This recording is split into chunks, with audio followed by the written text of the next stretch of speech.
إن الحمد لله نحمده ونستعينه ونستغفر ونعوذ بالله من شرور أنفسنا ومن سيئات أعمالنا من يهده الله فلا مضل له ومن يضلل فلا هادي له وأشهد أن لا إله إلا الله وحده لا شريك له وأشهد أن محمدا عبده ورسوله. Okay, this is lesson 2. Lesson number 2. 2 in the Arabic class. So we're going to put here Dars Thani. Okay? Second lesson, lesson number 2. Okay? Put it over here. The last time we left off, we had put down the 3 types of words in Arabic. Okay? I'm going to say something else. I'm going to say in every language. In every language. Not just Arabic. But since we're talking about Arabic, we have it down there. And the 3 types of letters, 3 types of words are, the first one being a harf. I start off with harf because it's the easiest one. And the harf, we call it a letter, or we call it a connector. A connector. And a connector is any word, as a definition, that can be defined as having a meaning, pointing to a meaning, I should say, in something else, and not connected to a time frame. كلمة دلت على معنى في غيرها ولم تقترن بزمن. It's a word that points to a meaning in another word, in something else, and it's not connected to a time frame. And in this course, we're going to go through it 3 ways. The first one, we're going to deal with as, like I said, as a letter. Just as a regular letter. That's alif, ba, jim, dal. Okay? Just as the regular letters of the alphabet. We're going to go through those and learn certain specific things about them.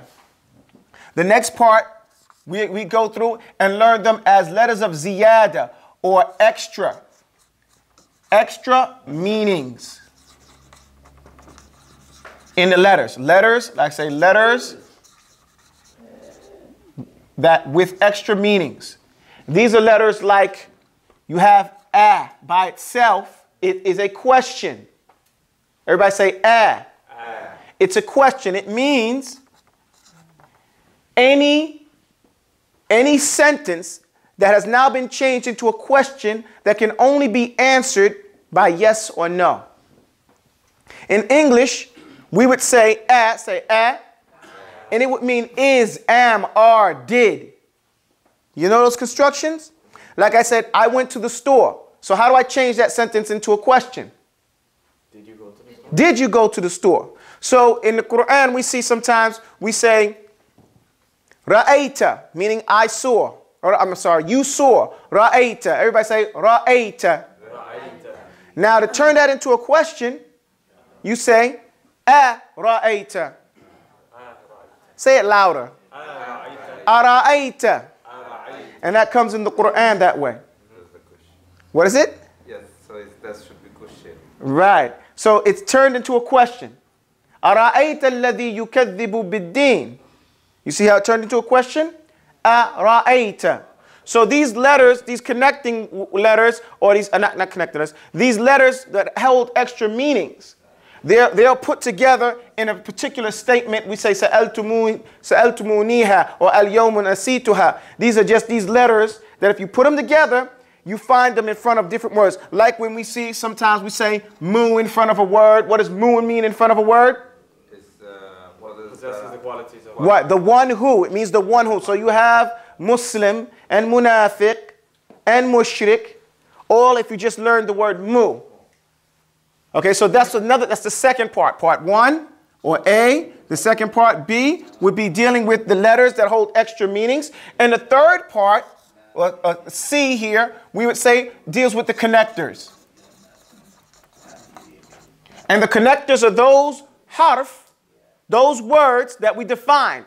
Those words that point to a meaning in something else while they don't hold a meaning their own self, by their own self, but they point to a meaning in something else and they're not connected to a time frame. Okay?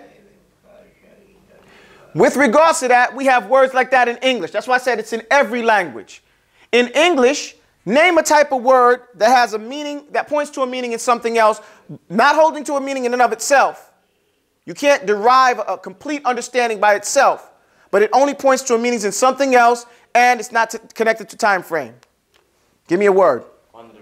Under, on, in, off, above, beneath. So then in Arabic we have min, ila, wa an, wa fi, wa rubba, wal ba, wa ala. So we have min, ila, wa an. All these different words right this are connecting words, which from, to, and, about, tajawwaz, these types of things. So all these three sections is all we're dealing with right this time is the harf. Okay? So the next section is the next section we're going to deal with. Can I erase this? Okay. Could you erase this for me, please? After dealing with the harf, because this is the breakdown and the construction of we're building the Arabic language. If we understand these things, you understand a whole lot. Okay? If you understood the things about the harf, then you would understand a whole lot. Take this off too.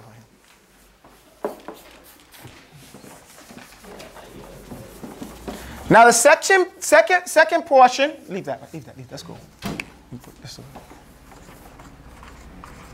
The second section is we're dealing with what we call the fi'lun. Everybody say fi'lun. Fi'lun corresponds directly with the English verb.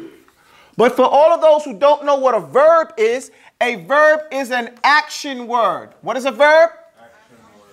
An action word. And an action word defined, Jazakumullah khair, كلمة دلت على معنى في نفسها وقد اقترنت بإحدى ثلاثة أزمنة. So it is a word that points to a meaning. A word. Waalaikumsalam wa rahmatullah. That points to a meaning in and of itself. That's right, you guys got this now. It's real easy, right? A word that points to a meaning in and of itself. It has its own meaning. And it is connected to one of three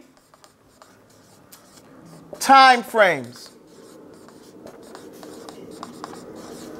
Give me an example.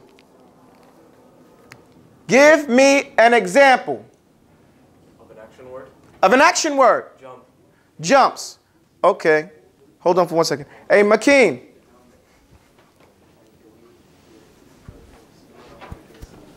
Excuse me. The battery's low. It just went off. Yeah.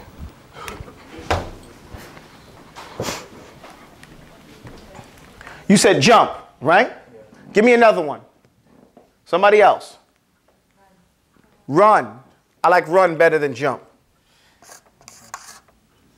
Run. That's an order, right? What time frame is it connected to? Immediate. Okay? Why is that? We learn a principle here. When we're learning the Arabic language, you're going to learn fiqh principles also. Usul al-fiqh, I should say. That an order denotes immediacy unless a condition is put there. Do you understand that? So when you have an order, anytime you find in the Quran, anytime you find in the Sunnah, an order, it denotes immediacy unless a condition is put there. Do you understand?